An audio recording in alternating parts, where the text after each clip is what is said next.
Mesdames, Mesdemoiselles, Messieurs, bonsoir à toutes et à tous et bienvenue pour ce direct live hebdomadaire chez sur TorahBox en direct de Jérusalem. Et comme chaque semaine avec un invité, et cette semaine, nous avons l'honneur de recevoir le Rav Bitton. Bonjour Rav. Enchanté, shalom aleichem. Merci d'avoir accepté notre invitation. Alors, on explique de nouveau à nos nouveaux auditeurs le principe de ce direct. Il est très simple. Un Rav est là pour vous répondre pendant 1 heure et demie à toutes vos questions sur un sujet bien précis. Alors cette semaine, nous avons décidé de traiter un sujet qui est encore une fois tant demandé et qui apparemment nécessite d'étoffer et d'aider et d'accompagner les personnes qui aujourd'hui sont à la recherche de réponses et qui véritablement souffrent de cela. On assiste à un vrai problème, un vrai fléau de shalom bayit, donc de paix conjugale, d'harmonie dans le couple. Rav Bitton, vous-même, vous êtes thérapeute du couple, vous avez été formé par l'Institut Yanar, qui est animé par le célèbre le Rav Simcha Cohen, et donc vous consultez aussi et vous aidez les couples à pouvoir s'en sortir et trouver justement une issue à des problèmes dans leur quotidien. Alors, Rav, je vais vous poser quelques questions pour introduire ce direct. Une question simple, est-ce qu'il y a un remède au shalom bayit? Est-ce qu'il y a une voie à suivre? Ou tout simplement, est-ce qu'on peut vivre à deux en vivant heureux? On peut vivre à deux, vivre, oui, absolument. Il y a une remède, il y a une voie, il y a tout ce que vous venez de dire ici est complètement exact. Il y a une remède, il y a une voie, il y a une recherche, il y a tout ce qu'il faut. Il faut commencer par poser une règle d'abord. Et ça, c'est une règle qu'on a eu le temps d'explorer à Yanar. Donc l'Institut Yanar, c'est les initiales de Yoatse Nisuim Rabbanim, conseiller conjugaux rabbiniques. C'est un institut qui a été fondé par des gens qui, notamment des avocats qui étaient spécialisés dans les divorces au départ.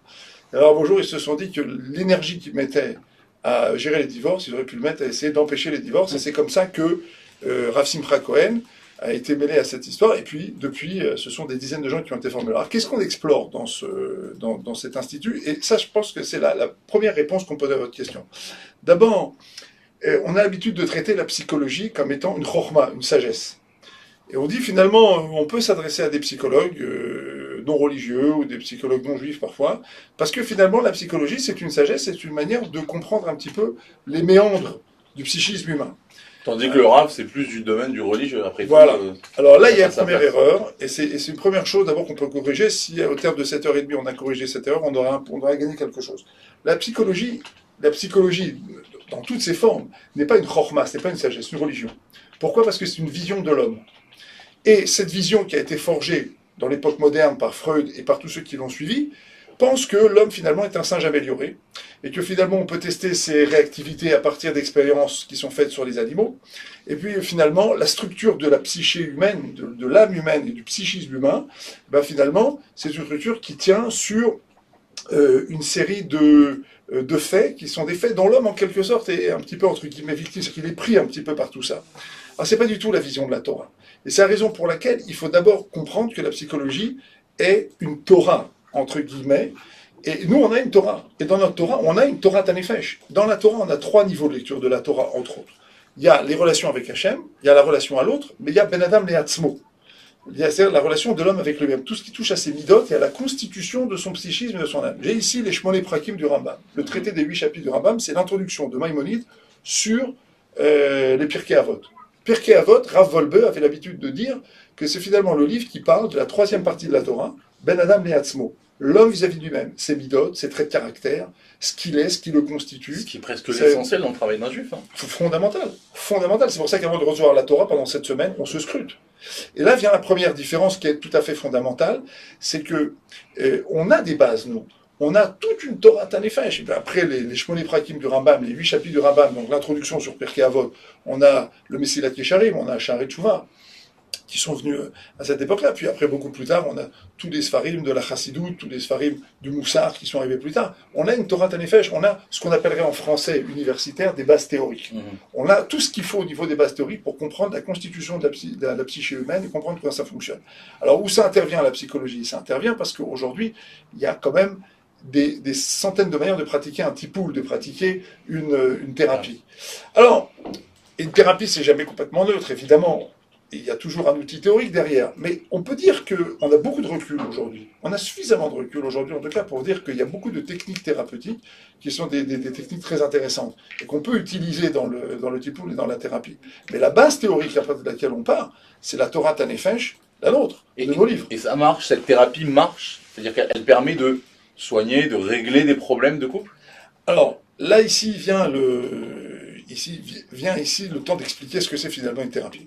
Finalement, c'est pas nous qui soignons, c'est les gens qui se soignent. Parce que les gens viennent avec une demande, ils viennent avec une plainte, ils viennent avec un espoir, et finalement, ce sont eux qui se soignent. Alors, qu'est-ce qu'il va faire le thérapeute? Le thérapeute, c'est quelqu'un qui doit écouter.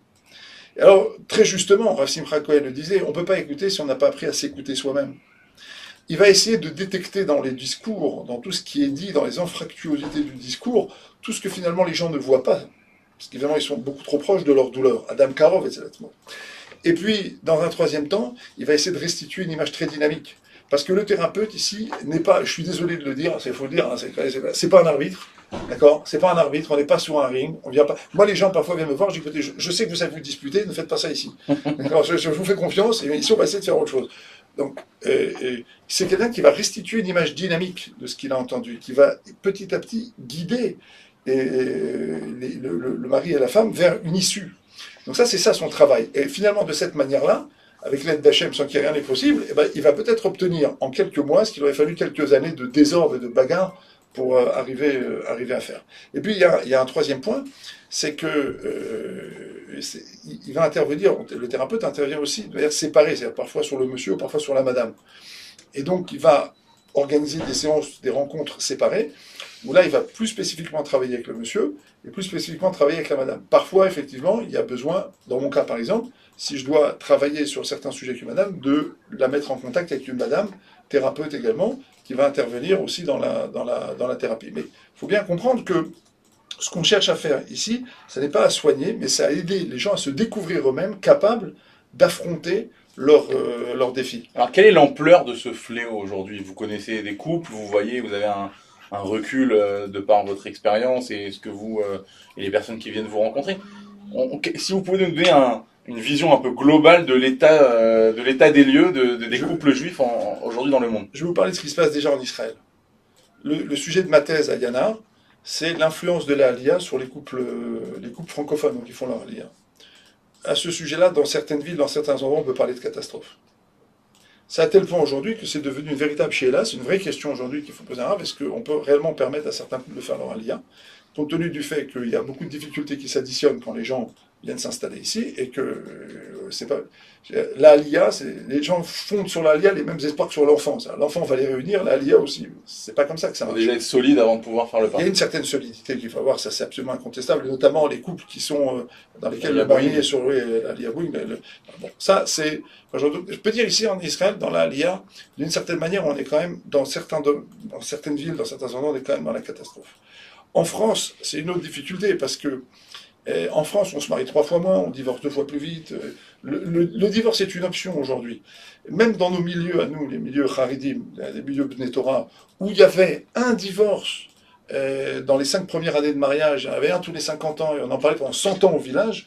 Aujourd'hui, par exemple, au Bet Din à Jérusalem, il y a eu l'année où on était, la première année, c'était en 2013, il y a eu, le Bet Din avait un dossier pratiquement toutes les 2 semaines, dans des jeunes couples.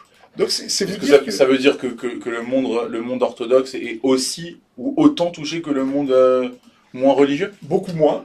Il est beaucoup moins touché parce qu'il y a toute une série d'organismes et de gens qui sont là, qui peuvent tendre la main. Donc ça veut dire, je dirais même aujourd'hui, on souffre peut-être d'une pléthore de psychologisme dans notre monde. Mais enfin, bon, il y a quand même un problème. Dans des proportions moindres. Mais c'est dans des proportions qui sont alarmantes quand même, parce que c'est des choses qui n'existaient pas il y a une dizaine d'années. Et dans tous les autres secteurs de la population juive, effectivement, il y a un pourcentage énorme de divorces. On parle d'à peu près 60% de divorces par classe d'âge. C'est-à-dire que là, on est dans la saison des mariages. On arrivera statistiquement à un risque d'environ 60% de divorces, puisque c'est la statistique à peu près du consistoire. Alors, quelles sont les causes de ces divorces? Quels sont les facteurs qui amènent les couples à divorcer aujourd'hui plus qu'hier? On va dire qu'il y a 2 mots qui sont aujourd'hui devenus des gros mots, pour tout le monde. C'est l'engagement et la patience. Parce que finalement, quand on s'engage, quand on se marie, oui, j'ai fait le lapsus, quand on se marie, on s'engage. Se marier, c'est s'engager. Et ça, on l'explique, nous, au Khatanim et au Kalot, on le dit. Et on insiste beaucoup sur ce point-là. C'est ce qui fait qu'effectivement, le phénomène est limité dans les diverses formes de religiosité, on va dire, d'accord. C'est le phénomène limité parce que les gens ont plus conscience, je pense, dans le milieu, que le mariage est un engagement. Mais c'est quand même une idée qui reste à expliquer. Et ça, c'est donc le premier point. Deuxième point, c'est le corollaire, c'est la conséquence. C'est que s'engager, c'est aussi faire preuve de patience. Ben, la patience, elle se situe où? Les gens ont tous une géométrie variable de la patience. Et la patience, ils la placent à un certain niveau. Alors que finalement, la patience nécessaire pour construire un couple, c'est la patience d'une vie. Parce que finalement, tant qu'on n'a pas vécu une tranche de vie, on ne découvre pas réellement la réactivité de l'autre. Et donc, il nous faut du temps pour comprendre comment l'autre fonctionne. Donc, en plus de ça, le psychisme de l'individu, c'est pas un ordinateur. Il n'y a pas de décision linéaire. On prend une décision, on se comporte d'une certaine manière et on avance. Il faut du temps pour que le nefesh bouge, pour que l'individu prenne conscience, qu'il traduise dans les faits, qu'il avance et qu'il ancre cette prise de conscience. Il faut du temps. Donc il faut aussi beaucoup de patience, il faut aussi beaucoup de ce qu'on appelle l'imoutsout. Voilà, on va utiliser nos catégories à nous, qui sont des catégories fondamentales. Il faut du l'imoutsout, juger favorablement l'autre, lui laisser, ce que Rabbi dit d'après la ligne de crédit, laisser finalement à l'autre la possibilité de se tromper, de monter, de revenir. Ne pas le juger systématiquement à la moindre erreur. Alors on va dire ça, ce sont vu d'en haut, disons, les deux gros facteurs aujourd'hui qui peuvent expliquer la difficulté même à constituer un couple.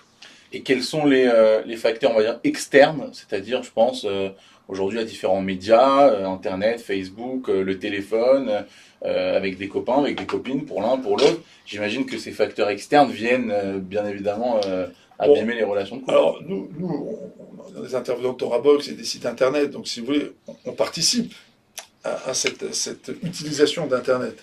D'accord? On utilise ce média et ce véhicule pour faire passer des messages. Alors, c'est vrai que, alors là, on est dans la jeune génération aujourd'hui, hein, disons, les gens qui sont 25-40. Chez les 25-40 aujourd'hui, c'est pas les gens comme moi j'appartiens à la préhistoire, j'ai un stylo. Vous avez 41. J'ai un stylo, excusez-moi, j'ai un stylo, c'est terrible. D'accord? Il y a des gens qui, pour cela, c'est une autre affaire. Parce qu'effectivement, ceux-là sont majoritairement branchés donc sur Facebook et sur WhatsApp, qui sont des supports très chronophages. Il se passe plein de choses. L'individu, il est naturellement curieux.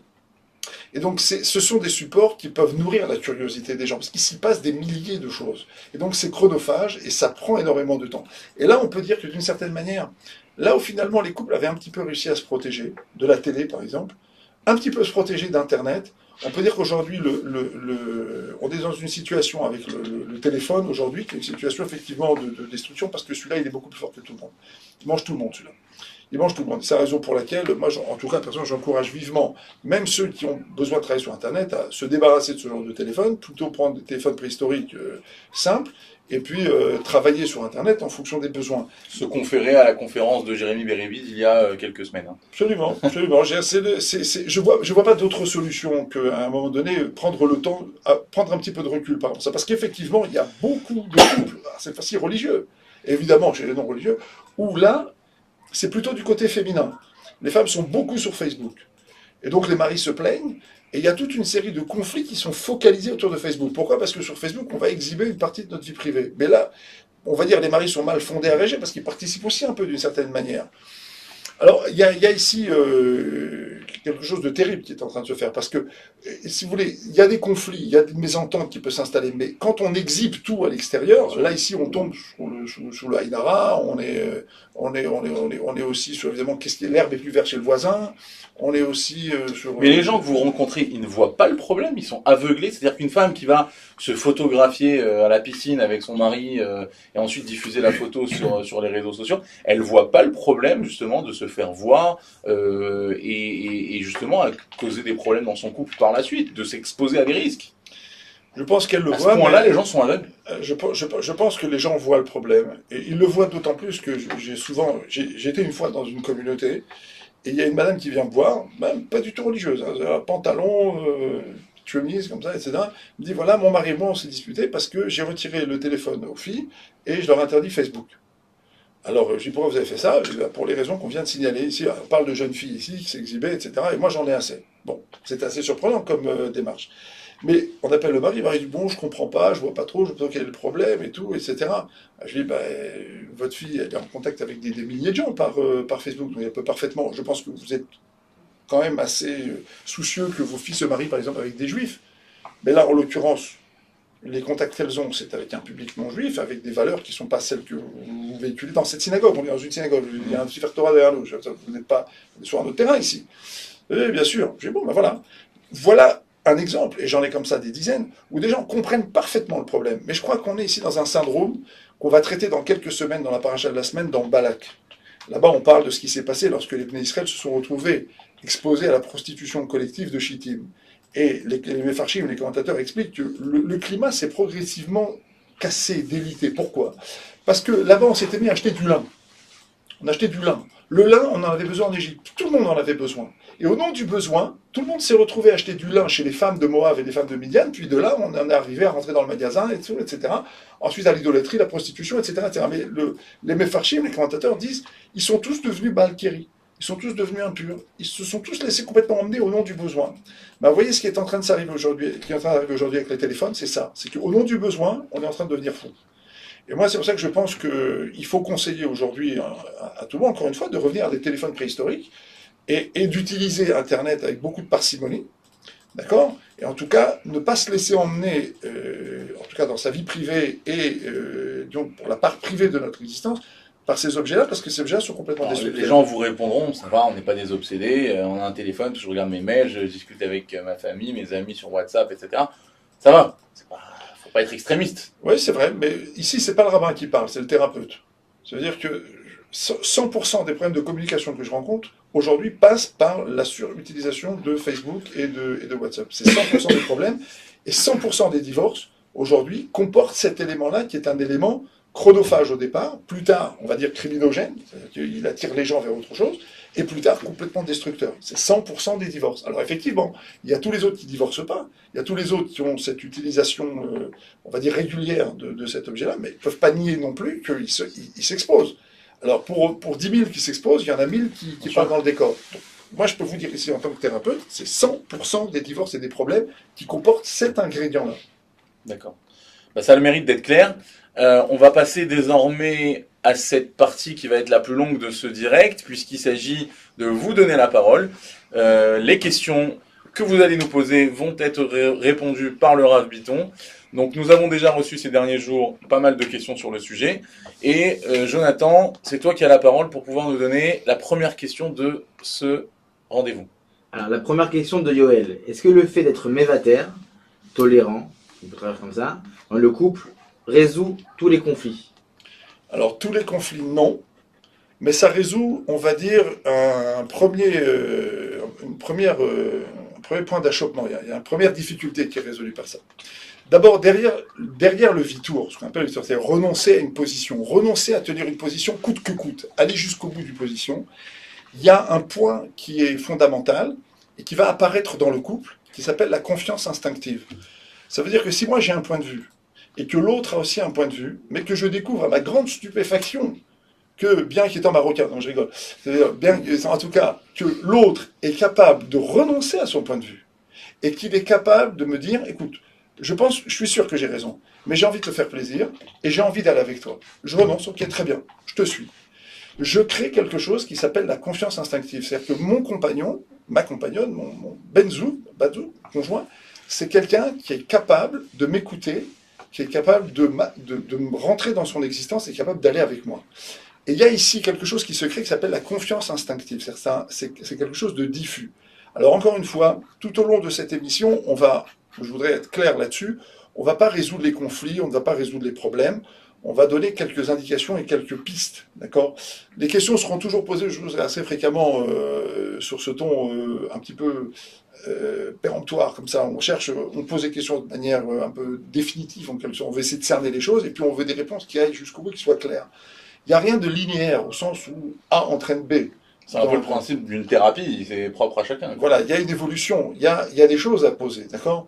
Il y a des choses à poser. Mais ce qu'on peut dire ici, c'est qu'il y a d'abord une confiance instinctive, parce que tu es capable de m'écouter. Ça, c'est une première chose.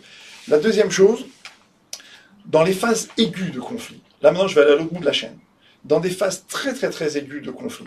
Par exemple, où est-ce qu'on part en vacances ? On va dépenser de l'argent, ça engage une dépense de 4 000 € ou de 6 000 €, d'accord ? Et il y en a un des deux qui décide d'être mévataire. C'est important les vacances. Les gens ils partent pendant les 3-4 semaines en vacances, c'est une partie du budget, d'accord? Et il y en a un des deux qui va décider d'être mévater. Alors je vais vous dire en quoi le vitour ici, c'est-à-dire le fait de renoncer, devient un instrument de guerre. C'est que pendant toutes les vacances, celui qui a renoncé, il dit, t'as vu, je t'avais dit, t'as vu, je t'avais dit, bah oui, je t'avais dit, t'as vu, ah oui, bah voilà, hein, voilà.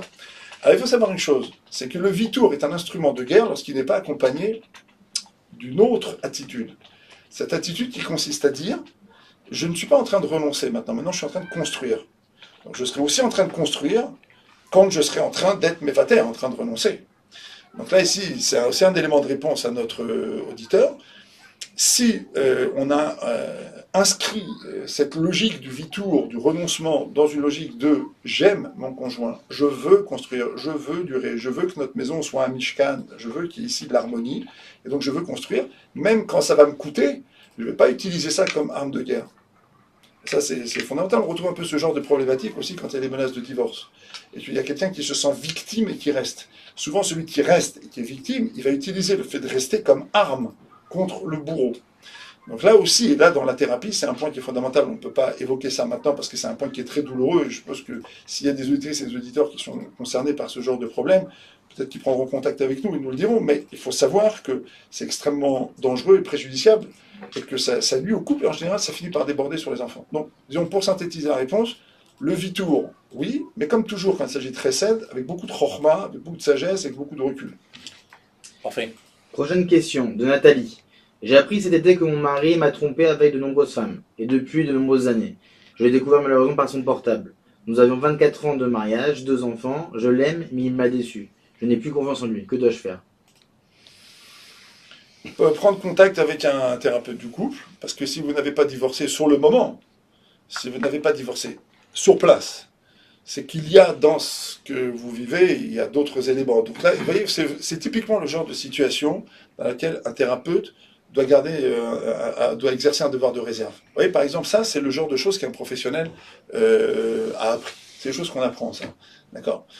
C'est-à-dire que cette madame est en train de nous dire qu'elle vit une trahison atroce. Et elle était à milieu de s'imaginer que son mari avait pu faire des choses pareilles. Donc elle vit un sentiment de trahison. Maintenant, elle est perdue dans ce sentiment de trahison. Maintenant, il y a d'autres ingrédients dans la vie du couple. Il y a d'autres enjeux. Il y a des enfants. Je pense qu'il y a des enfants. Quatre ans de mariage. Il y a aussi un enjeu financier. Il y a un enjeu humain. Est-ce que finalement elle-même, elle a cette possibilité de refaire sa vie? Il y a toutes sortes de questions qui se posent derrière. Et quelle que soit la réponse qu'on va donner, encore une fois, les décisions de rupture. Les décisions de rupture sont des décisions qu'il faut vraiment mûrir. C'est fondamental. Même dans ce genre d'attitude, dans ce genre de configuration, il faut vraiment conseiller à Nathalie de prendre contact avec un thérapeute du couple ou alors avec un rave qu'elle connaît bien et de mûrir sa décision. Parce que cette décision, elle va avoir des implications pour elle après.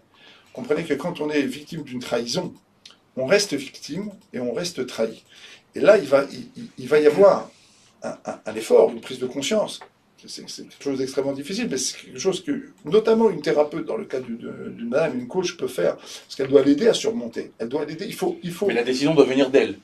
Oui, la décision doit venir d'elle, absolument. Il faut qu'elle y réfléchisse, il faut qu'elle consulte, il faut qu'elle soit entourée. Et puis, il faudra aussi réfléchir sur la raison pour laquelle elle n'a pas pris cette décision immédiatement. D'accord ? Voilà ce qu'on peut dire ici en gardant un devoir de réserve. Est-ce qu'en théorie, je dis bien en théorie, est-ce que la Torah préconise dans certains cas le divorce, comme par exemple dans ce cas-là?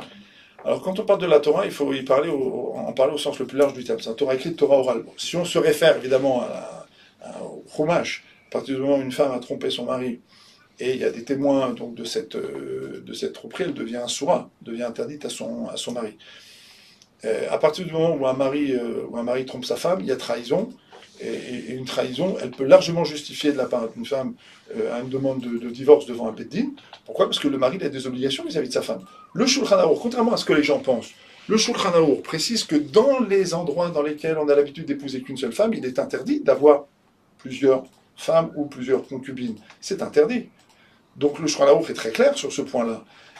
Donc une femme est parfaitement fondée à aller au Beddin, elle dit mon mari m'a trahi, je veux divorcer. Donc ça, c'est des cas qui sont, on va dire, des cas qui ressortent de la Torah écrite ou de la Torah orale, du Chumash, du Shulchan Aruch, etc.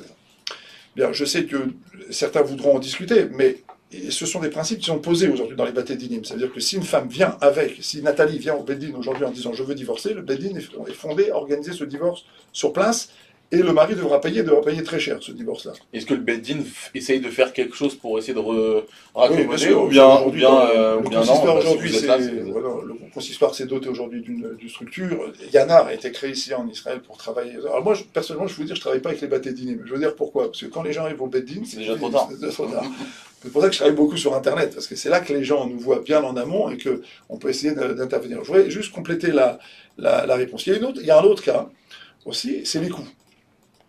C'est-à-dire qu'à partir du moment où il y a eu violence conjugale, alors, quand il y a eu violence une fois, on va dire, c'est arrivé une fois, c'est exceptionnel, alors effectivement on peut rentrer dans un processus et ce processus se produit d'un très très grand succès, parce que très souvent, on va dire qu'il y a eu une crise très très forte dans le couple, il y a eu des émotions très fortes, les deux sont le mari et la femme sont des gens qui sont traversés par des émotions très fortes, ils ont du mal à les contrôler, et en fait le travail ici, ça va être petit à petit de travailler sur le contrôle émotionnel, et ça donne on arrive à des choses extraordinaires parce qu'on rencontre des gens qui sont blessés, et qui en fait n'ont qu'une envie, c'est de s'en sortir. L'autre, il y a par contre une autre forme de violence conjugale, c'est la violence répétée, sidratite, c'est la violence répétée, où là il y a de la manipulation, il y a de la perversion narcissique, il y a de la violence, il y a des manipulations mentales, ou une véritable violence physique exercée à répétition. Là je ne crois pas qu'on puisse arriver à quoi que ce soit, et c'est clair que dans ce cas-là, il faut mieux se diriger. C'est une option envisageable en fait, d'accord. Jonathan, est-ce qu'on a une autre question? Alors, prochaine question de Simcha. Je fais des bruits en mangeant et ça énerve mon mari. Le problème, c'est que c'est impossible pour moi de changer. Qu'est-ce que je dois dire à mon mari? Tout est possible. Non, j'ai la bouche fermée. Non, écoutez... elle n'arrive pas à changer. Oui, je suppose qu'elle a eu des enfants, etc. Rav Betchetrit, il n'y a pas longtemps, dans une conférence qu'il avait donnée ici à Ramot, avait un petit peu plaisanté sur le sujet. C'est pas drôle. La vérité, c'est que c'est pas drôle. Mais dans une conférence où on parle de ce genre de sujet, on a tendance à essayer de dédramatiser. D'accord. Il faut savoir que vous avez des enfants, vous avez construit quelque chose, ces enfants vont avoir d'autres enfants. Donc vous vivez ici des épisodes qui sont des épisodes un petit peu compliqués, d'accord? Un petit peu, difficiles à vivre au quotidien. C'est pas agréable, c'est pas beau, d'accord? Mais d'un autre côté, si on met ça dans la balance avec la vie de couple, avec ce que donne la vie de couple, avec ce que vont donner les enfants, les petits-enfants, avec tout ce qu'on peut faire avec une famille, tout ce qu'on peut créer à partir d'une famille, je pense que là, il y a matière à réfléchir. Maintenant, est-ce que vous pouvez faire des efforts en la matière? On peut toujours faire des efforts quand on mange pour essayer de manger la bouche fermée, respirer correctement, manger doucement, faire des petites bouchées et essayer de mâcher, on va dire, tranquillement.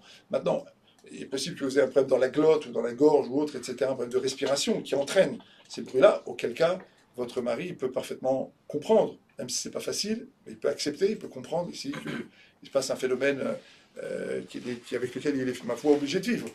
Voilà ce qu'on peut dire. Mais encore une fois, là, vous voyez, je le redis à chaque réponse, ma réponse n'a pas de caractère définitif et je vous demande de ne pas l'utiliser directement comme matériau de discussion avec votre mari. Je ne veux pas que mes réponses ici deviennent un instrument d'affrontement dans les couples. Simplement, je vous donne une piste.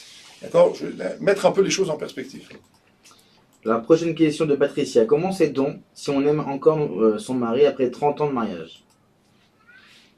Si la question est posée, déjà, c'est pas si évident, non? Oui, c'est pas clair. C'est pas clair. Alors, vous voyez, ça, c'est le type même de questions auxquelles moi, je m'abstiens de répondre. Parce que l'amour, c'est aussi vaste que la neshama. Et la neshama, c'est la trace d'éternité qu'on a en nous. D'accord? Le moi profond de l'individu, c'est sa neshama. C'est son moi profond. Et ce moi profond, c'est une volonté divine, et cette volonté divine, elle veut faire le bien. Et le moi profond de l'individu, il veut le bien. Alors, l'amour, c'est quelque chose qui est de cet ordre-là. L'amour au sens où nous on le conçoit, c'est-à-dire construire. Parce que l'amour n'est pas le plaisir. Il ne faut pas confondre l'amour et le plaisir. L'amour, c'est le résultat de la construction. J'aime quelqu'un, je donne et je construis. Comme disait Rav Dessler, on va donner, on va investir dans la relation. On a énormément partagé et construit, et là, on va arriver à une certaine fusion. D'accord? La Ahava, Gematria numérique Echad, 1, Ça vient parce que d'abord on construit et on donne. Alors moi je dirais d'abord, je ne veux pas répondre à la question. Moi je voudrais répondre à cette question par une autre question. Je suis juif comme vous, moi je réponds à une question par une autre question. Avant cette question, il y a une autre question qui est beaucoup plus forte. C'est pas comment je peux savoir après 30 ans, c'est qu'est-ce qu'on a fait pendant 30 ans pour qu'on puisse dire qu'on s'aime. Alors si la réponse elle est, on a acheté un pavillon ensemble, on a géré notre compte en banque ensemble, on a géré les enfants ensemble, il y a un petit problème. Pourquoi ? Parce que l'homme, il a une partie masculine, partie papa, et une partie époux. Et la femme, elle a une partie féminine, une partie maman et une partie épouse. Maintenant, en tant que femme, elle s'est réalisée quand elle a eu des enfants. Le mari s'est réalisé sur le plan social, il a eu des enfants. Mais est-ce que l'homme et la femme, en tant qu'époux, en tant qu'homme et femme, ont développé une série d'actions, de modes de communication, une série de comportements pour être un couple ? Et à ce sujet, j'ai une question. Il y a certains couples qui s'appellent papa-maman. Ouais. Est-ce que justement, ce serait pas une sorte de lapsus pour des personnes qui n'auraient peut-être pas justement construit leur vie de couple, mais uniquement leur vie à travers leurs enfants ? Alors parfois c'est très affectueux, on ne peut pas dégager de principe clair et net sur ce genre ce genre de circulation verbale. Je ne sais pas comment ça circule au niveau de qu'est-ce qu'il y a derrière ce papa et cette maman. Peut-être c'est parfois pour alerter les enfants sur le fait que papa parle à maman et qu'il lui parle gentiment, tranquillement. Et maman parle à papa et lui parle aussi gentiment. Ils se parlent avec respect, ils se parlent gentiment, ils savent communiquer. Souvent c'est à ça que ça sert au départ chez les parents. Donc après, ce qui s'installe derrière, c'est une autre affaire. Alors parfois, ils s'appellent chéri. Mais ils appellent tout le monde chéri. Alors quand il y a un qui dit chéri, il y a 10 personnes qui viennent. Bon, encore là aussi, c'est intéressant parce que c'est des familles dans lesquelles il y a un climat affectueux. D'accord ? Ils s'appellent par les prénoms aussi. D'accord ? On appelle chacun par les prénoms. C'est une manière de marquer les territoires. Si on n'appelle pas chéri, ni par prénom, je ne sais plus ce qui reste. Ah, c'est pas tant, mais c'est différents modes. Ce qui est important dans ce genre de choses, c'est ce qu'on met derrière. Ce qu'on met derrière chéri, ce qu'on met derrière papa, maman, ce qu'on met derrière le prénom, c'est les nuances. Ça, les enfants, ils le sentent de toute façon. Bien sûr, et même les époux aussi. Alors, ce qui est important, c'est ça. C'est qu'est-ce qu'on a fait pendant 30 ans pour se dire l'un à l'autre qu'on est un couple. C'est-à-dire, combien de fois on a cherché à discuter l'un avec l'autre de ce qu'on est tous les deux. Combien de fois on a cherché à s'extraire de la famille et aller se promener tous les deux. Combien de fois. Le grand rabbin Citruc, à la Shalom, et la rabbinite, chez Tirkié, Tibadel et Chaim Tovim, partaient régulièrement tous les deux. Et c'est fini, à un moment aussi, ils oubliaient le monde entier, ils partaient tous les deux. Ouais, lui, il était très absorbé dans ses activités, mais ils partaient, ils allaient tous les deux. C'était comme ça, et c'était un exemple pour des dizaines de couples. Et qu'est-ce que les couples ont fait pour être un couple ? Moi, je crois que c'est ça, la question fondamentale à laquelle il faut répondre. Avec une bonne centaine d'autres questions, évidemment, parce que 30 ans de vie commune avec ce genre de questions au bout, c'est qu'il y a une bonne centaine d'autres questions, et je n'aurais pas la naïveté de penser que maintenant, en quelques minutes, on va le... Moi, je voudrais d'abord commencer par cette question-là. Qu'est-ce que vous avez fait pour être un couple depuis 30 ans ? Alors, prochaine question de Benjamin. Ayant ouvert un dossier de divorce pour obtenir notre guette, la question qu'on se pose est de savoir si une fois divorcé religieusement, il est possible de se remettre ensemble. Si nous apercevons que par la suite que nous avons fait une erreur. Que c'est possible. Plus dans la large. Ouais, bon, moi je dirais, vous avez qu'à y réfléchir maintenant. Non, ça ils ont fait déjà une... Ils ont ouvert le dossier de guette. Ils ont pas fini. Non, Ils n'ont pas fini encore. Ils l'ont pas. Ils sont divorcés religieusement, déjà. Ah, ils sont divorcés religieusement. Ouais, Ah, si la femme ne se remarie pas avec un autre homme, alors elle a la possibilité de reconstituer son couple avec son mari. Il s'appelle Marzir Grouchato, c'est une des plus grandes mitzvot de la Torah, d'être Marzir Grouchato. Donc il y a cette possibilité-là. Mais je n'ai pas commencé ça dans la question. Ils ont déjà donné le guet. Le guet est déjà donné. Et si elle se remarie, c'est fini. Et à plus forte raison si jamais elle vit en concubinage avec un autre homme. C'est terminé. Terminé, ça devait faire effectivement...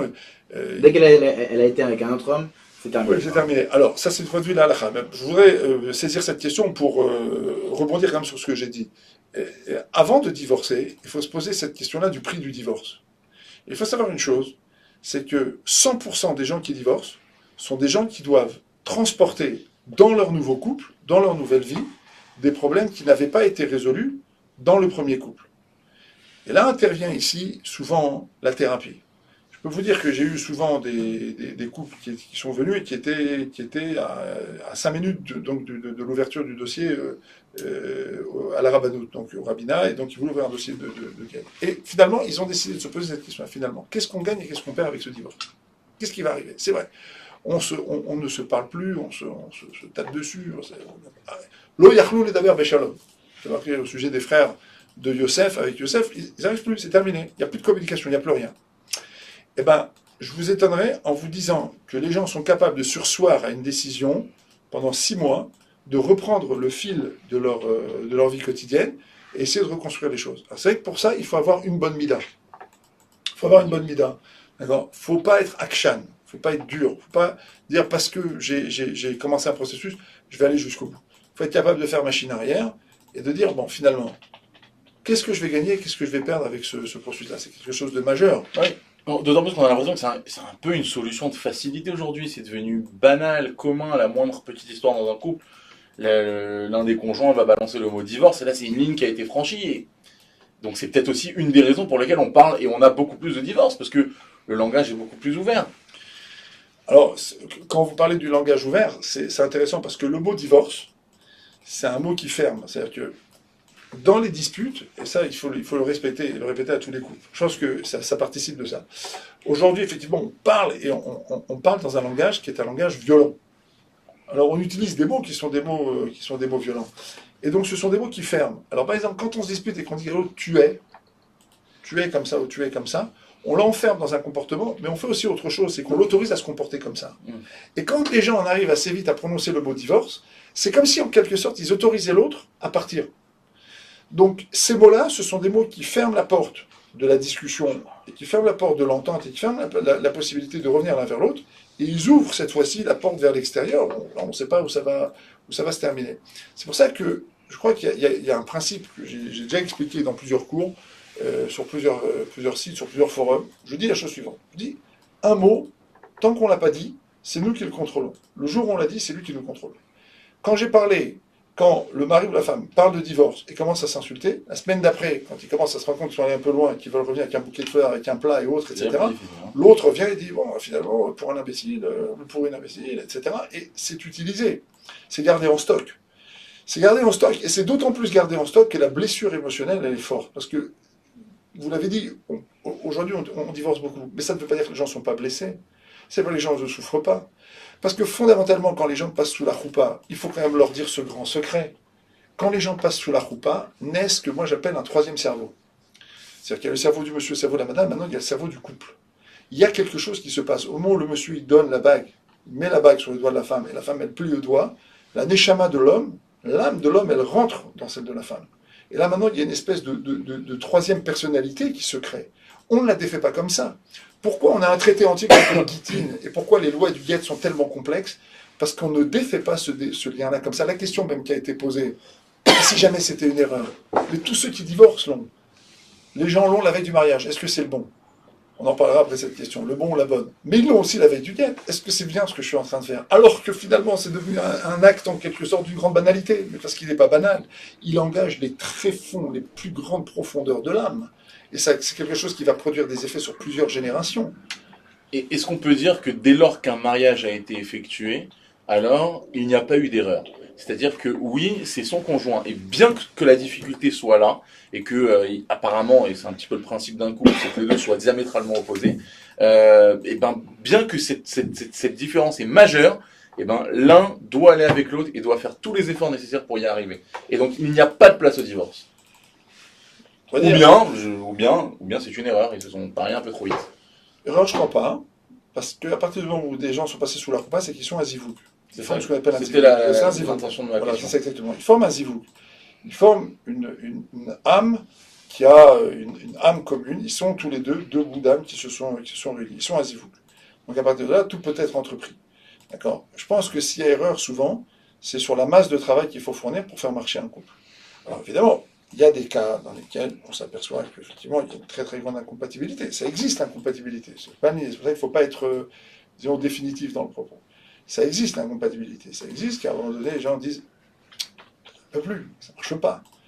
Mais même comme ça, il faut savoir aller puiser dans les réserves de patience et de compréhension et de tolérance et d'acceptation de l'autre. Même comme ça, il faut aller chercher. Parce qu'on est passé sous la roupe. On peut dire, comme vous l'avez dit, il n'y a pas beaucoup de limites au travail qu'on doit faire pour essayer de faire marcher un couple, si ce n'est que, effectivement, après un certain nombre d'efforts, on peut se rendre compte qu'il subsiste des incompatibilités qui ne sont pas des incompatibilités d'humeur, c'est des incompatibilités profonde, ça existe. Mais avant ça, il y a la masse d'efforts à fournir. Alors derrière cette caméra, derrière les écrans de nos auditeurs, il y a peut-être un célibataire qui vous entend parler, qui doit se dire mais laissez-moi tranquille, moi je reste célibataire, c'est fini, j'ai plus de problème. Qu'est-ce que vous lui répondez?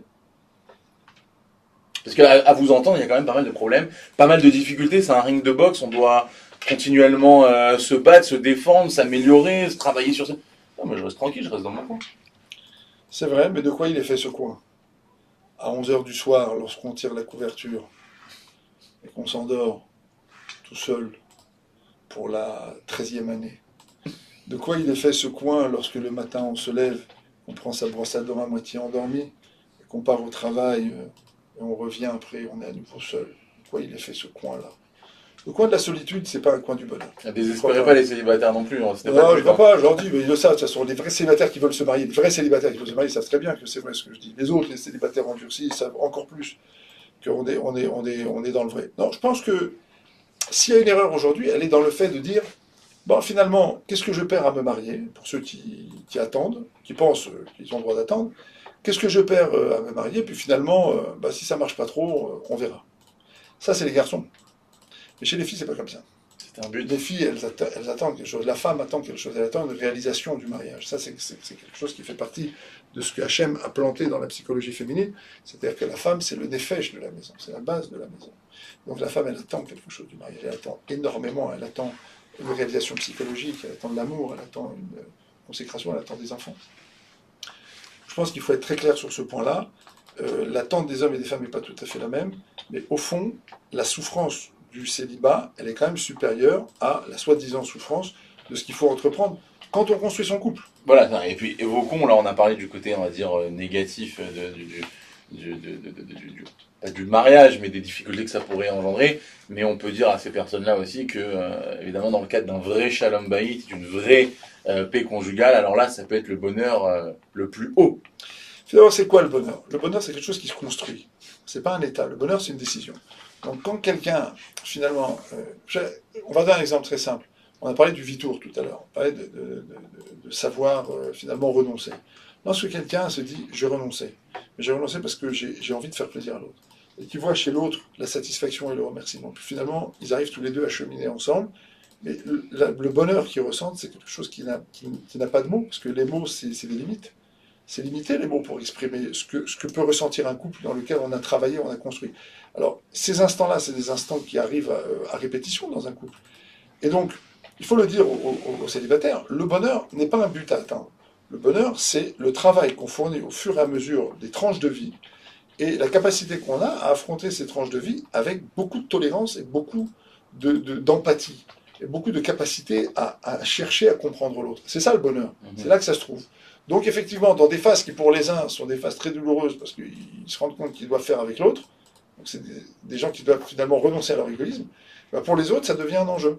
Ça devient un enjeu très satisfaisant. Avant de demander à Jonathan la question suivante, je vous rappelle, chers amis, de partager cette vidéo autour de vous, auprès de vos amis, de les nommer, de les inviter à rejoindre et à participer à ce direct live. Tout simplement parce que grâce à ce petit clic, grâce à ce petit partage, vous pourrez donner le mérite à des personnes qui peut-être vous l'ont toujours caché, mais dont la vie en couple ne se passe pas forcément pour le mieux. Et donc là, ils auront peut-être l'occasion d'avoir des réponses à leurs questions. Je profite aussi de cette petite parenthèse pour en rajouter une autre, puisque je rappelle à nos auditeurs que le Rav sera à Paris du 17 au 22 juin, accompagné du Rav Ertenschlag, et ensuite du 24 au 26 juin, accompagné de Jérémy Bérébi. Donc je vous invite pour ces dates, si vous êtes intéressé, de recevoir chez vous le Rav pour un cours à la maison. Vous pouvez nous contacter sur TorahBox ou bien dans les commentaires de cette vidéo. Jonathan, quelle est la question suivante? Alors, la prochaine question de Johanna. Quand dans un couple, une personne prie et fait tout pour le shalom, mais que la personne en face ne le suit pas, pour X ou Y raison, ni ça est important ou simplement problème psychologique, de comportement ou de langage chez cette personne, y a-t-il malgré tout la shrina et les brachot dans le couple? Alors, la shrina, d'après nos sages, la présence divine, elle vient lorsque ish veisha zahu, c'est-à-dire lorsque l'homme et la femme l'ont mérité. Zahu, ça vient du mot zar, pur. Donc ça veut dire que chacun a fait l'effort qu'il fallait pour éteindre le hesh, Dans le mot ish, il y a le mot esh, il y a le feu, et dans isha, il y a le mot esh, il y a le feu. Et donc, quand chacun a fait l'effort qu'il fallait pour permettre l'existence du couple, là, la shrina, la présence divine, elle va se poser. Dans un couple dans lequel il n'y a que de la bagarre, que de la mésentente, que de la distance, des frustrations souterraines ou exprimées, c'est un couple dans lequel on n'est pas ici à savoir si la shrina est présente. Il n'y a pas de couple. Ça veut dire, il y a un homme et une femme qui vivent ensemble, il y a une maison, il y a une structure, on n'a pas encore tout cassé. Mais on n'est pas loin. Donc ça veut dire qu'ici, il faut se poser la question de savoir comment on va faire pour que le couple existe d'abord, avant toute chose. Le zivou. D'accord ? Ça, c'est typiquement le genre de situation dans laquelle il faut consulter. Parce que, en général, ce sont ce qu'on appelle des conflits de communication, qui sont basés sur des histoires personnelles douloureuses, et sur des incapacités finalement à accepter l'histoire de l'autre. Donc là, ici, vient ici l'exigence de consulter. Là, ici, il faut vraiment aller voir quelqu'un, parce qu'on ne peut pas s'en sortir tout seul. Le prisonnier ne se sort pas tout seul de sa prison. Il y a ici, finalement, deux individus qui sont chacun un petit peu dans leur prison. Pour X, Y raison, comme vous l'avez dit. Je ne sais pas ici qui est dans sa prison, qui ne l'est pas. Je ne sais pas. Mais je sais ici... je ne sais pas dans quelle prison chacun se trouve plus précisément, mais que chacun est dans une prison, oui, ça, c'est clair. Une prison dans laquelle on perçoit les choses, une prison dans laquelle on se perçoit ça, on se met soi au centre des processus, on se met au centre de sa propre souffrance. On se dit, mais voilà, c'est moi qui souffre ici.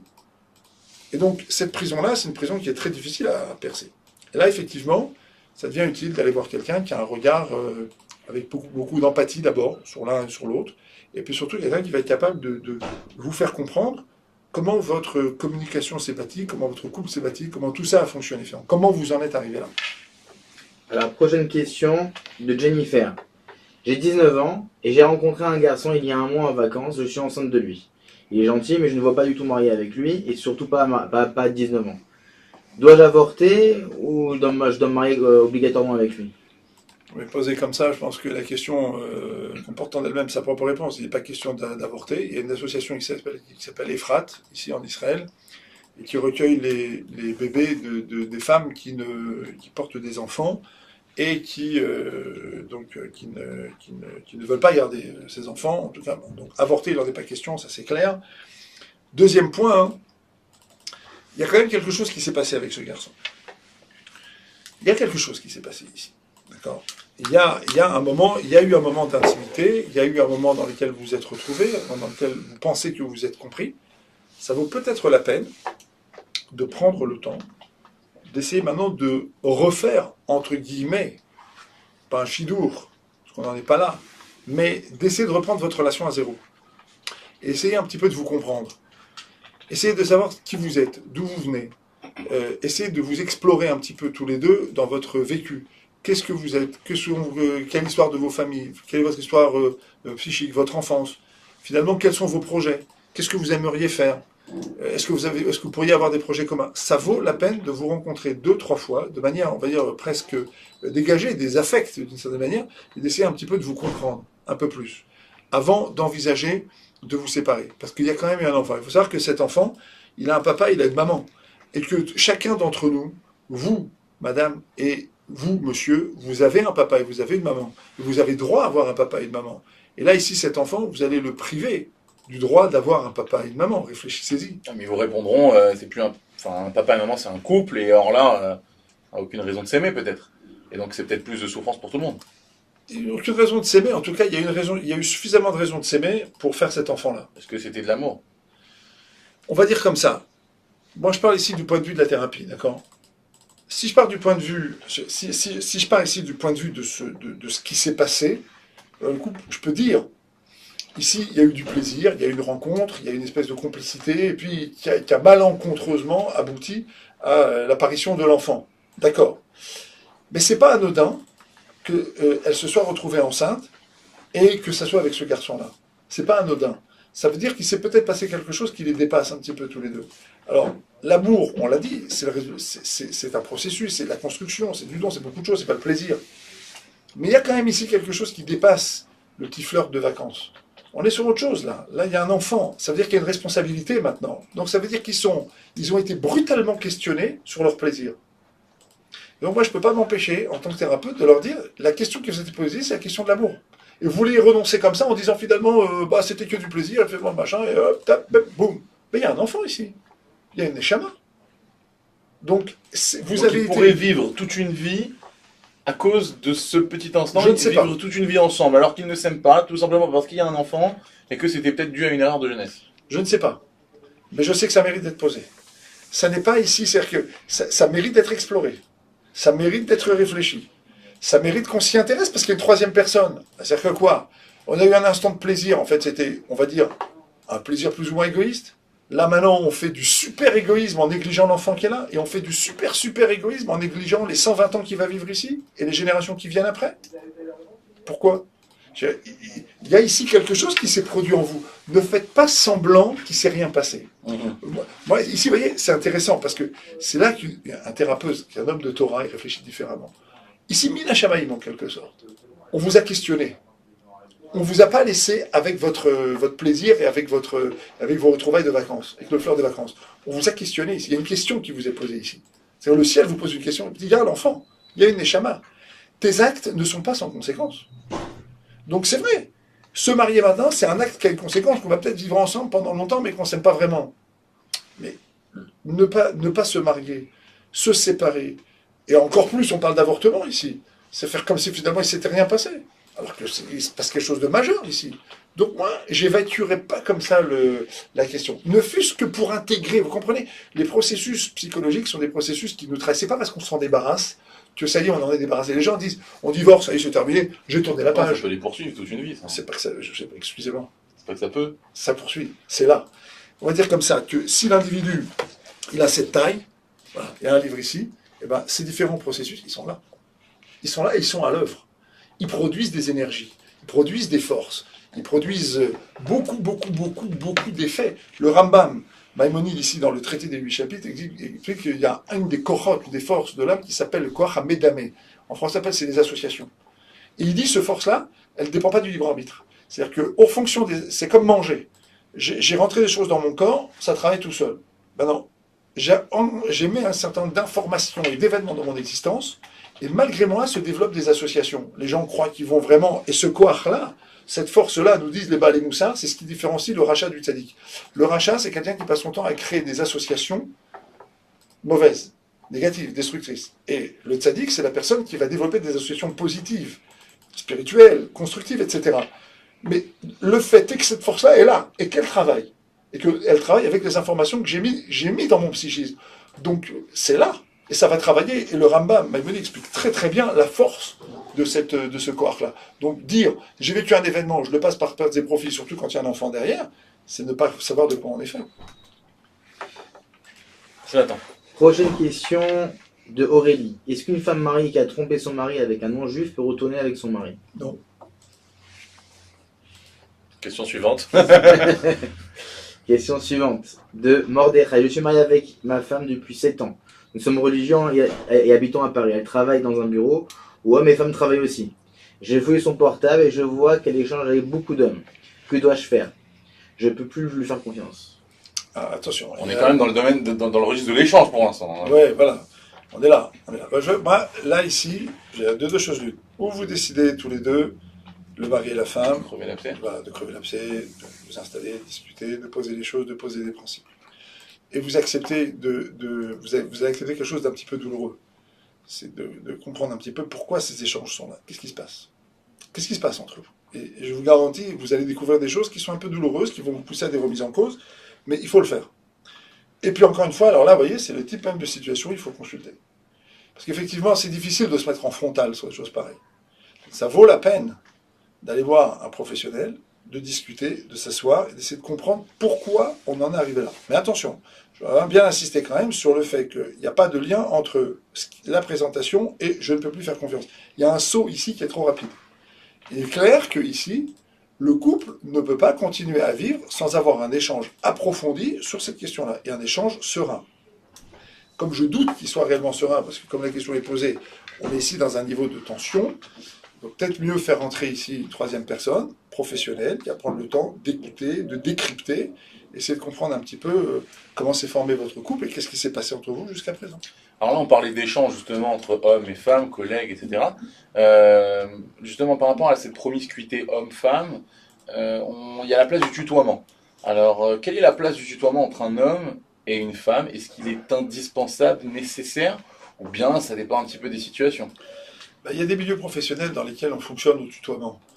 Alors, Au-delà du milieu professionnel, hein, mais oui. en général. En général, bon, si vous me demandez du point de vue de la halakha, il n'y a pas d'halakha psuka sur le sujet, mais si vous demandez à un dayan, il vous dira toujours qu'on n'appelle jamais une madame par son prénom, et en plus quand on la tutoie. Alors il faut vraiment qu'on ait un rapport, on va dire, de fraternité, ou un rapport père-fille, enfin je sais pas, quelque chose de... ou qu'un rave et une talmida. Et moi je peux vous dire que toutes les talmidotes que j'ai eues qui se sont mariées, je les appelle madame et je les vous vois. C'est des talmidotes, je les ai tutoyés, mais après c'est fini. C'est une règle, on va dire c'est une règle d'hygiène de vie. Créer une certaine distance dans le langage. Maintenant, c'est à géométrie variable. Il y a des milieux dans lesquels c'est assez compliqué de donner ce genre de conseils. Donc il n'y a rien d'universel là-dedans. Mais par contre, comme toujours, il y a ce qu'on met derrière les mots. Vous voyez, on part en vacances ensemble, on se retrouve au resto, on mange ensemble. C'est une autre affaire. On plaisante, on est léger. Qu'est-ce qu'on met dans tout ça? Et puis finalement, est-ce que finalement le mari qui est un petit peu léger avec une autre madame, etc., il ne va pas vexer sa femme? Quand la femme elle-même se permet d'accepter une plaisanterie à monsieur, est-ce que le mari ne va pas être vexé de ça? Il y a ici une sensibilité, et je pense que c'est d'abord sur ça qu'il faut aller, sans rentrer dans tous les détails. Mais je pense qu'il y a ici un point sur lequel il faut aller. Être un couple, c'est respecter la sensibilité de l'autre.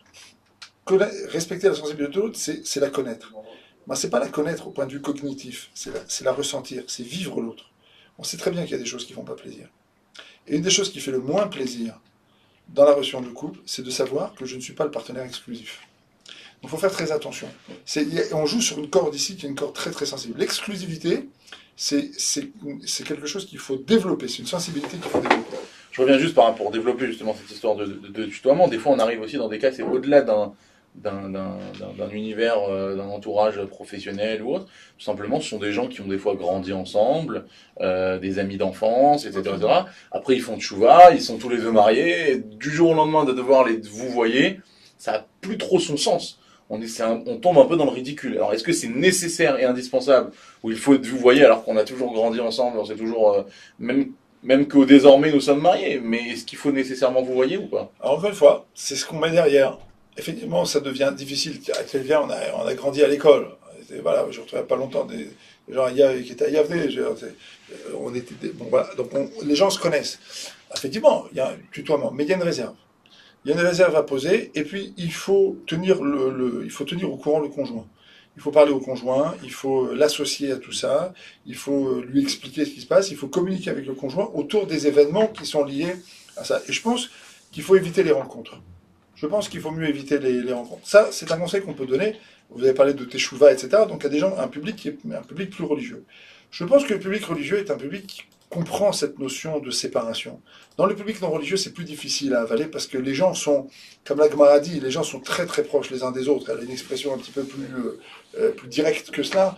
Les gens sont trop proches les uns des autres. Mais dans nos milieux, alors dans le milieu, c'est des milieux orthodoxes, des milieux religieux, des milieux traditionnalistes, des milieux synagogaux. Dans tous ces milieux-là, on comprend la séparation, on comprend que la relation entre l'homme et la femme n'est pas une relation neutre. Et que c'est une relation qu'il faut travailler. C'est la raison pour laquelle, moi, je recommande toujours de ne rien cacher, de communiquer avec son conjoint et d'expliquer, voilà, j'ai des amis que j'ai retrouvés, et limiter la relation. Je pense qu'il faut limiter la relation pour une autre raison. Finalement, qu'est-ce qu'on a à faire, nous, dans le monde? On a à construire notre couple, construire notre famille, construire notre descendance, dans cet ordre. Construire son couple, construire sa famille, construire sa descendance. Et donc, on est très absorbé. Et la cellule familiale, c'est la cellule à partir de laquelle on va injecter dans la chevra, dans la société, des individus qu'on aura imbibés d'amour, d'affection, ou au contraire, de mésentente ou autre, etc. Et ça doit beaucoup nous absorber. Ce qui fait que tout naturellement, la relation avec des gens qu'on a connus, elle trouve sa place toute naturelle. On va dire bonjour, on va retrouver, ça va être sympathique, mais on saura parfaitement mettre les barrières qu'il faut, parce qu'en fait, au fond, on n'est pas absorbé là-dedans. On n'est pas absorbé dans le club des anciens.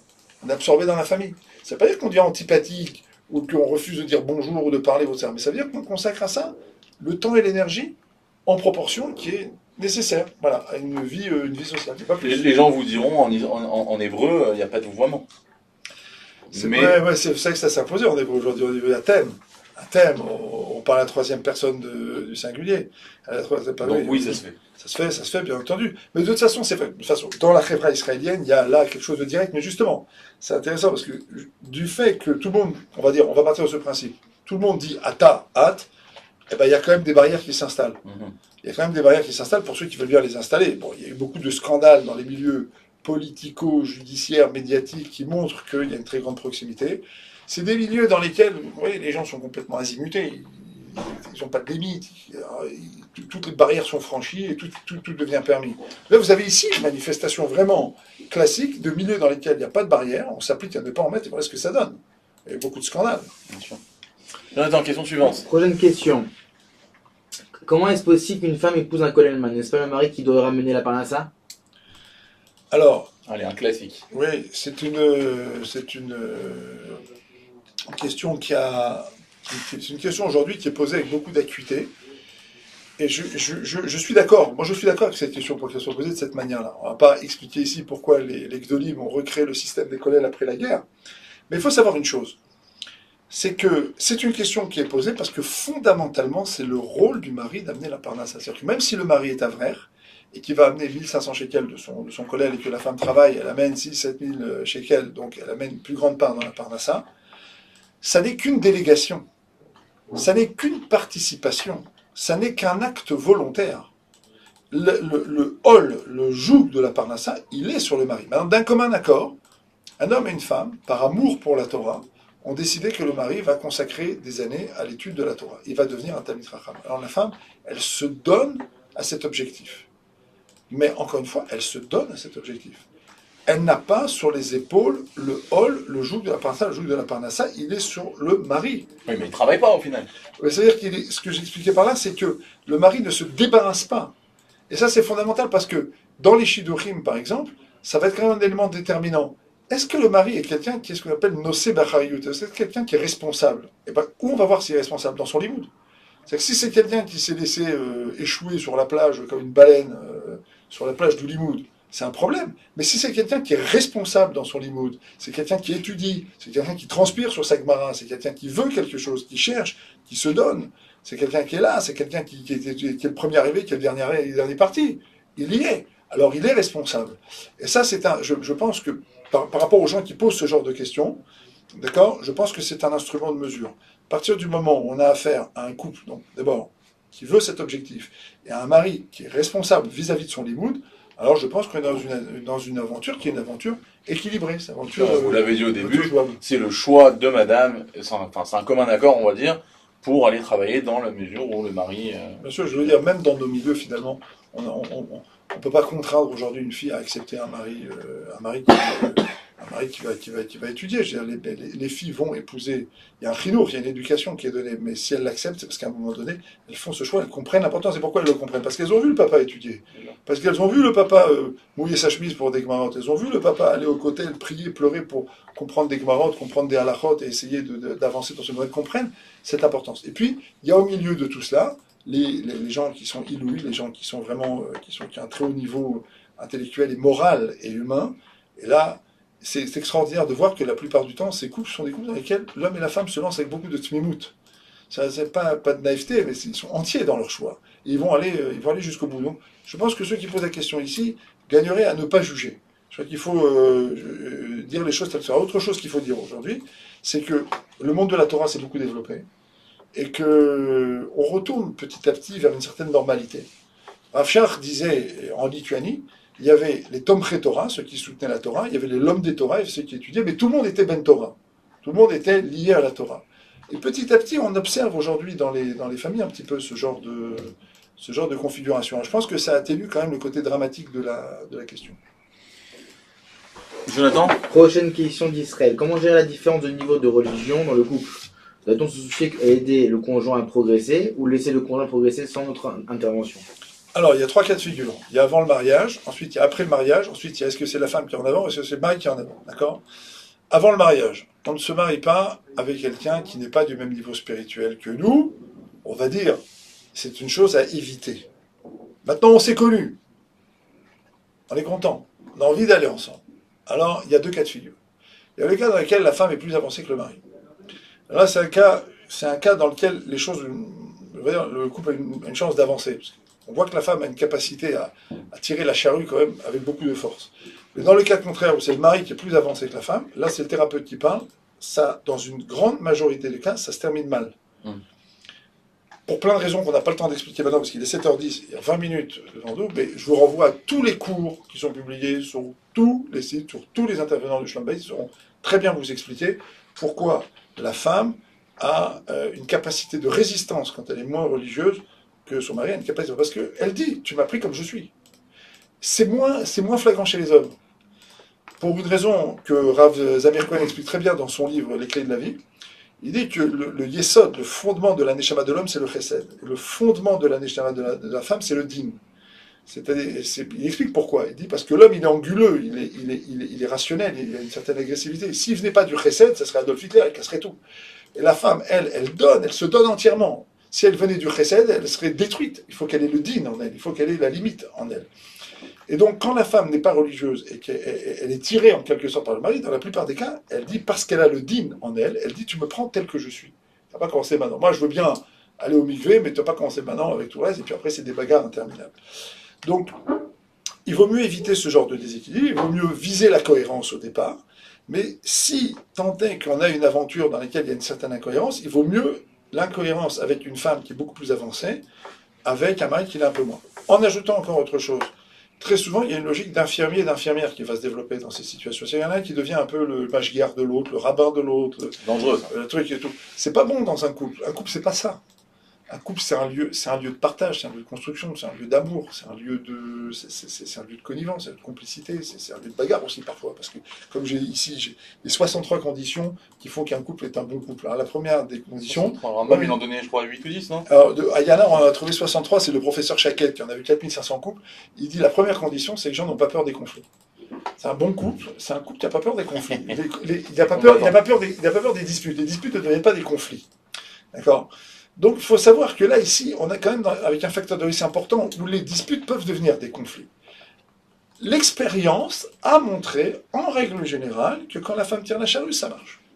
Mais bon, il vaut mieux construire sur des bases quand même un petit peu cohérentes. Question de Rebecca. Bonjour, je sais qu'un enfant ne doit pas se mêler des disputes entre parents, mais des fois, je ne peux pas faire face à la violence physique ou verbale. Comment rester neutre sans rien dire? Parfois, je regrette de réagir, mais c'est instinctif. Il faut se tourner vers les parents, ici, et il faut qu'il y ait une tierce personne qui se tourne vers les parents si ça n'a pas été fait, et qui leur explique les dégâts qu'ils sont en train de causer et la souffrance qu'ils sont en train de causer chez leurs enfants. Je crois que c'est ce que vous pouvez faire. Demandez à une troisième personne qui a une influence sur les parents, de parler aux parents et de bien leur expliquer les dégâts qu'ils sont en train de faire et pousser les parents vers la thérapie de couple pour qu'ils résolvent leurs conflits. En tout cas, il faut faire intervenir une troisième personne, peut-être de cette manière. Ça, c'est le premier point. Deuxième point, il faut savoir que la mitzvah de Kibboud Avem, la mitzvah de respecter les parents, elle repose sur la karatatov, c'est-à-dire sur la reconnaissance qu'on a vis-à-vis des parents. Il y avait une psychanalyste française qui s'appelait Françoise Dolto, et qui recueillait parfois des filles dont les mamans étaient des prostituées. Et elle leur disait, tu sais, ta maman, elle a quand même eu suffisamment d'amour pour toi pour te laisser en vie. Elle n'a pas avorté. Et sur cette base-là, elle tissait le fil de la construction de cette âme déchirée, et elle arrivait à trouver une voie pour que ces filles puissent se faire. Qu'est-ce qu'on voit ici?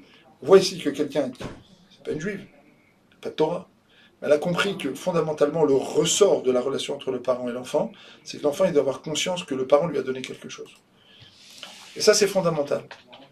Si j'ai développé la karatatov, si j'ai développé cette conscience que j'ai reçu la vie de mes parents, et que la Torah me dit, parce que tu as reçu la vie de tes parents, le respect des parents, il est dans la colonne des relations avec Hachem, pas dans la colonne des relations avec l'autre. Parce que c'est un intermédiaire. Il y a la relation avec Hachem, la relation avec l'autre. La relation avec les parents, c'est à la fois Hachem et l'autre. Donc c'est une relation très spéciale. Elle est intouchable. Donc, se mêler, ça va supposer simplement de dire, écoutez, vous vous disputez, je ne peux pas arbitrer vos discussions, mais vous me faites mal quand vous faites ça devant moi. Tel que vous le faites, vous me faites mal. J'ai mal à vos disputes. je vous respecte, je vous aime, et parce que je vous aime, je vous demande au moins de ne pas faire ça devant moi.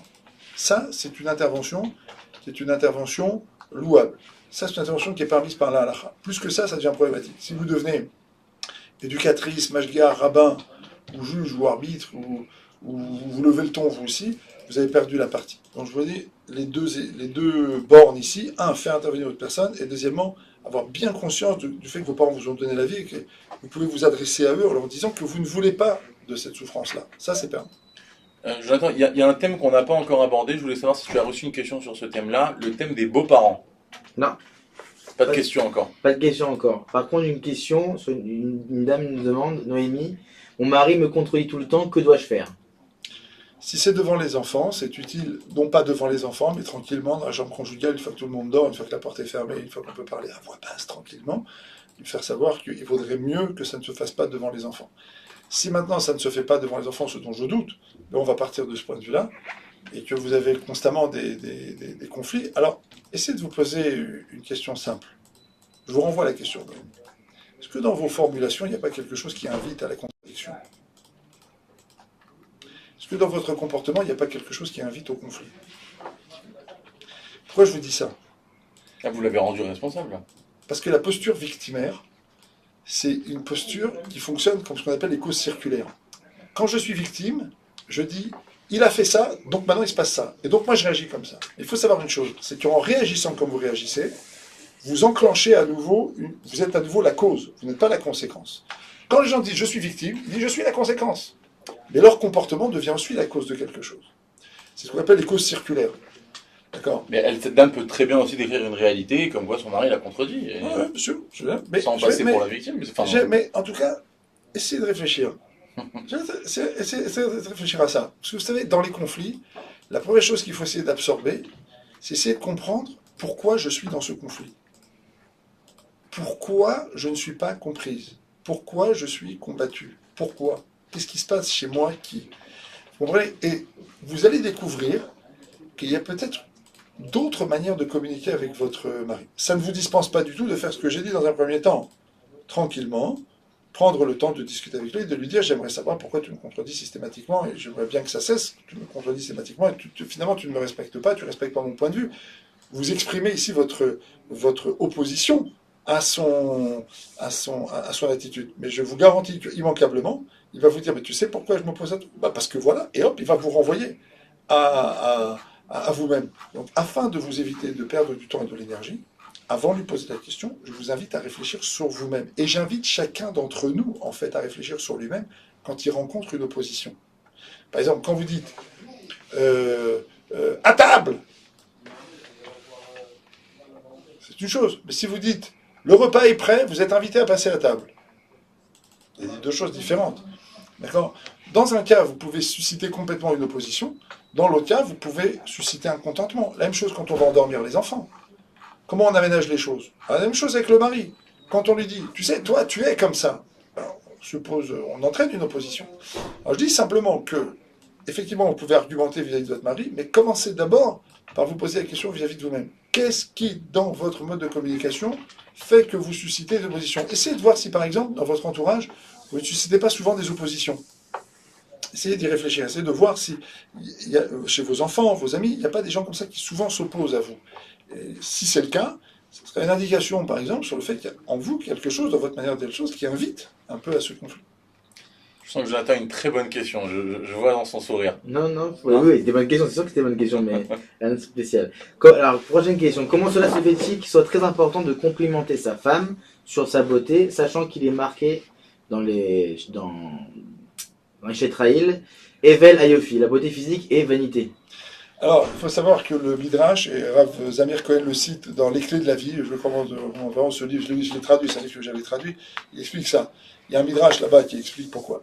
Il dit, Evel Ayofi, d'accord? Donc, je ne sais plus pas souvent d'être. Sheker Achen, voilà. Sheker Achen, le Chen, donc le gras, c'est un mensonge. Evel Ayofi, c'est une vanité de la beauté. Isha Yirat Hashem, la femme qui craint Dieu sera louangée. Sur quoi? Sur sa crainte de Dieu? Non, sur sa beauté. C'est-à-dire que fondamentalement, ce sur quoi la femme va devoir être complimentée, c'est sur sa beauté. Et effectivement, le mari doit adresser des compliments à sa femme sur sa beauté. Pourquoi? Tout simplement parce que la femme, elle fait énormément d'efforts dans ses vêtements, l'achat des vêtements, l'achat des bijoux, dans le maquillage, dans les régimes qu'elle fait, parce qu'elle prépare à manger pour plaire à son mari. Une femme mariée veut plaire à son mari, elle veut l'attirer, elle veut lui signifier qu'elle veut avoir une relation intense avec lui. Et donc, un des points par lesquels ça passe, c'est effectivement de la complimenter en permanence par un flux continu de compliments sur son visage, sur son habillement, sur ses choix, sur ses goûts et autres, etc., pour lui donner beaucoup de confiance en elle-même et beaucoup de confiance instinctive dans le couple. Et la raison numéro 1 pour laquelle il faut que ces compliments fonctionnent en flux permanent, c'est tout simplement parce que ça développe ce qu'on a dit au début de l'émission ici, la confiance instinctive. Mon mari m'aime, je sais que mon mari m'aime. Et ça ne veut pas dire que la femme ne va pas chercher à le vérifier, elle va chercher à le vérifier très souvent. Mais elle a cette confiance-là, mon mari m'aime. C'est pour ça qu'il faut le faire. Prochaine question. Prochaine question. Mon mari n'éprouve aucun sentiment et ne comprend pas les peines qu'il me fait parfois. Et cela m'attriste beaucoup, sachant que ce n'est pas dans mon éducation. Comment pourrais-je l'aider à corriger cela? Mon mari n'éprouve aucun sentiment. Ouais. Mon mari éprouve 1000 sentiments. Là, il dit non. Oui. Aucun sentiment parce qu'il me fait beaucoup de peine. Non, mais il éprouve beaucoup de sentiments. Mais ce sont des sentiments peut-être de frustration, de colère. Peut-être que c'est quelqu'un qui a beaucoup de tension et qui a du mal à exprimer son affection pour sa femme. Il a du mal, ce qui est typiquement masculin. Alors justement, est-ce qu'on peut vivre, est-ce qu'un couple peut vivre, peut survivre, sans mots affectifs, sans affection, sans compliments? C'est du je t'aime moi non plus. Bah oui, tout se passe bien, on est là, si jamais il y avait un problème, je te l'aurais dit. Le compliment n'est pas un luxe. Le compliment, ça fait partie de Ve'afta l'erecha kamocha. De la même manière que nous, on veut en recevoir, on doit en donner. D'accord. Alors, finalement, dans les couples, il y a deux écoles. Il y a les gens qui fonctionnent avec l'école de la vie. L'école de la vie, elle est que si j'investis, je vais recevoir. Il y a l'école de la famille, c'est l'école de Ronikou Bara. C'est-à-dire, je ne vais pas trop investir, mais j'en recevrai énormément. Alors, les gens qui se marient, il y a des gens qui veulent répéter dans le mariage l'école de la famille, donc ils ne veulent pas investir, et évidemment, ils s'imaginent qu'ils vont recevoir. Et il y a des gens qui sont lucides et qui comprennent qu'il faut investir pour recevoir. Il faut savoir que le compliment, c'est pas un luxe, le compliment, c'est le moteur, c'est l'essence qui fait que le couple tourne. Mais des fois, les gens n'ont pas le compliment facile, c'est leur nature, presque. Oui, bien sûr, mais c'est une nature qu'il faut combattre. Ça veut dire que c'est quelque chose qu'il faut voir. Effectivement, les maris font moins de compliments que les femmes. Les maris expriment moins les sentiments. Pour aller sur la question ici qui a été posée, d'accord ? Le mari, ici, il a des sentiments. Mais il a une attitude typiquement masculine qui a une difficulté à exprimer ses sentiments. Ça, on va dire, c'est un premier écueil, on va dire, presque syndical. C'est quelque chose qui existe chez tous les hommes. Une difficulté, ou en tout cas, ils n'expriment pas les sentiments de la même manière que la madame. Mais il y a aussi autre chose ici. Il y a un supplément qui est lié au couple lui-même, qui est très intéressant qu'on voit surgir dans la thérapie. C'est-à-dire qu'il y a des principes généraux, il y a des principes généraux du couple, mais il y a des principes qui sont liés au couple lui-même. Là, ici, on est typiquement dans cette architecture. Il y a l'architecture masculine, où on a des difficultés à dire les choses, mais il y a l'architecture du couple, là, on ne sait pas parce qu'on ne les connaît pas, où il y a une raison pour laquelle le mari il a du mal à dire des choses à sa femme. Et il y a une raison, et la femme, elle a raison d'exiger. Alors, pourquoi ils ne se rencontrent pas ? Ça, je ne peux pas y répondre, parce que moi, je ne les connais pas. Je ne peux pas dire pourquoi, mais je peux dire une chose, c'est qu'elles sont tenues de fabriquer cette rencontre, et qu'effectivement, la femme, elle peut susciter des compliments de son mari. Alors, comment est-ce que la femme peut obtenir ces compliments, auxquels elle a le droit ? Si elle fait beaucoup de compliments à son mari, si elle s'adresse à lui avec respect, elle peut susciter avec le temps cette idée que lui aussi doit complimenter, que lui aussi, elle va pouvoir aussi lui en demander. C'est-à-dire qu'à partir du moment où je donne ce que je demande, je suis plus fondé à le demander. Mais encore une fois, je vais mettre ici des guillemets, parce que, en général, après ce genre de questions, quand on dit ce genre de choses, les gens disent oui mais. Donc j'ai simplement ici indiqué, on va dire, un cadre général, mais si j'avais le couple devant moi, je rentrerais de manière très, très aiguë, j'irais jusqu'au bout pour essayer de comprendre comment a fonctionné la communication dans ce couple depuis une quinzaine ou une dizaine d'années, parce que c'est une affaire ancienne, cette histoire. Jonathan ? Prochaine question d'Avis. Ma mère, c'est une question, je crois que tu as suscité des questions, Manu. Ma mère contredit ma femme devant moi. Comment bien réagir ? Ma mère contredit ma femme. Ouais. Devant moi. Devant moi. Je défends ma femme. Je défends ma femme. Devant Parce la mère, que malgré le fait que ça peut en... non, j'ai pas dit, je vais rentrer en conflit avec ma mère, mais je défends ma femme. Pourquoi? Ici, il faut expliquer une chose. Le premier passage, quand on veut comprendre quelque chose, un individu, un lieu ou autre, etc., il faut regarder la première fois où ça apparaît dans la Torah. La première fois où on a parlé de la relation entre l'homme et la femme dans la Torah, on a dit Alken Yazov Ishatavi Vetimo Vedavav Vishlo Vayul Basar Echad. L'homme, il va abandonner son papa et sa maman, il va se coller à sa femme, ils vont avoir un enfant, ils vont faire un Basar Echad. Pourquoi est-ce qu'on a dit que le mari doit abandonner son papa et sa maman? Il a la mitzvah de Kibbout Avaim. La femme, elle n'a plus de mitzvah de Kibbout Avaim une fois qu'elle est mariée. Elle dit comme des rabbanan. Alors que l'homme, il garde sa mitzvah de Kibbout Avaim. Mais la Torah lui dit, mon cher ami, quand tu te maries, tu dois être suffisamment autonome sur le plan psycho-affectif, ce qu'on appelle avoir coupé le cordon ombilical. Tu dois avoir suffisamment d'autonomie sur le plan psycho-affectif pour savoir que tu prends en charge une femme et des enfants. Sur le plan affectif, tu vas devenir maintenant un phare, un guide, tu vas devenir un chef de famille. Donc tu dois avoir une autonomie, comme tous les chefs de famille, tu dois être une personnalité construite, ou en tout cas une personnalité consciente de ses défauts et de ses qualités qui se travaille. Tu dois avoir ça. Donc maintenant, quand les parents s'immiscent dans le couple de cette manière-là, et qu'ils risquent de mettre la femme en défaut face au mari, le mari doit d'abord prendre la défense de sa femme. C'est la Torah qui le lui dit. Parce que l'homme, il va d'abord s'éloigner, il va d'abord être construit par rapport à son passé. Donc il défend sa femme. Maintenant, il va falloir le faire avec tact, il va falloir le faire avec diplomatie, il va falloir le faire avec beaucoup de doigté. Donc il va falloir essayer de comprendre un petit peu qu'est-ce qui s'est passé entre la fille et la belle-mère. Et là, on va découvrir, par exemple, un conflit qui est classique. C'est que la maman, elle a quand même une certaine difficulté à imaginer que son fils, finalement, est pris en charge par une autre femme. C'est quelque chose qui existe chez toutes les mamans, y compris chez la femme de ce monsieur qui a des enfants et qui, elle aussi, devra expérimenter cette relation. Et vient ici un premier conseil qu'on peut donner. Respirez très fort parce que vous aussi, un jour, vous serez une belle-mère. Donc, rappelez-vous bien que la roue tourne et que, encore une fois, si vous savez gérer ce conflit avec douceur, vous allez dans le sens du shalom, dans le sens de l'apaisement, Hachem, il vous rétribuera. Il vous permettra à votre tour de bien comprendre comment ça fonctionne avec les gendres et avec les belles filles, parce que la roue tourne. Dernière question du live. Comment garder mon shalom baït malgré la fatigue de ma grossesse? C'est pas contradictoire. La fatigue. Avec les hormones. Ouais, les hormones, la fatigue, ouais, non, on comprend. C'est après l'accouchement. Bon, la fatigue, c'est un facteur qui joue sur le nerf. C'est-à-dire que la femme, quand elle est fatiguée, d'abord, elle est beaucoup sur elle-même.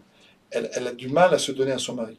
Elle a du mal à avoir une relation, parce qu'elle est sur elle-même. Là, c'est le mari ici qui doit être vraiment le chevalier.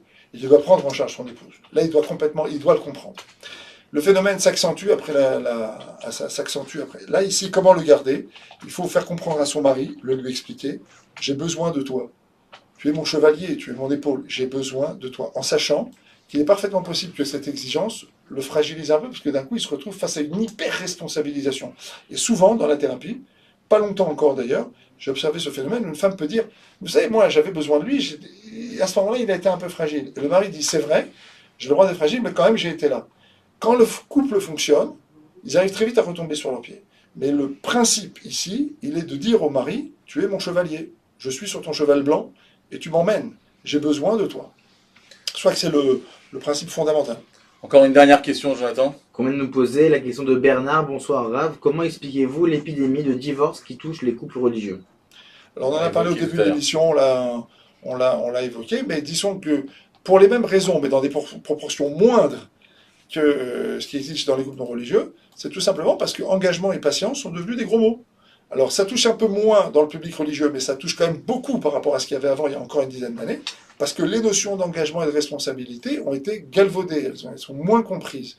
Et d'un autre côté, dans les couples non religieux, là aussi, elles ont été quasiment bafouées. L'engagement et la patience, c'est les deux piliers du couple du Shalom Bayit. Plus les facteurs externes qu'on a évoqués, les téléphones, etc. etc. Je vous remercie en tout cas de nous avoir suivis. Rav Bitton, merci beaucoup d'avoir accepté notre invitation et d'avoir répondu à toutes ces questions. Je rappelle à nos auditeurs que le Rav Bitton consulte en tant que thérapeute du couple et qu'il a été donc formé par l'Institut Yana, qui est animé par le Rav Simcha Cohen.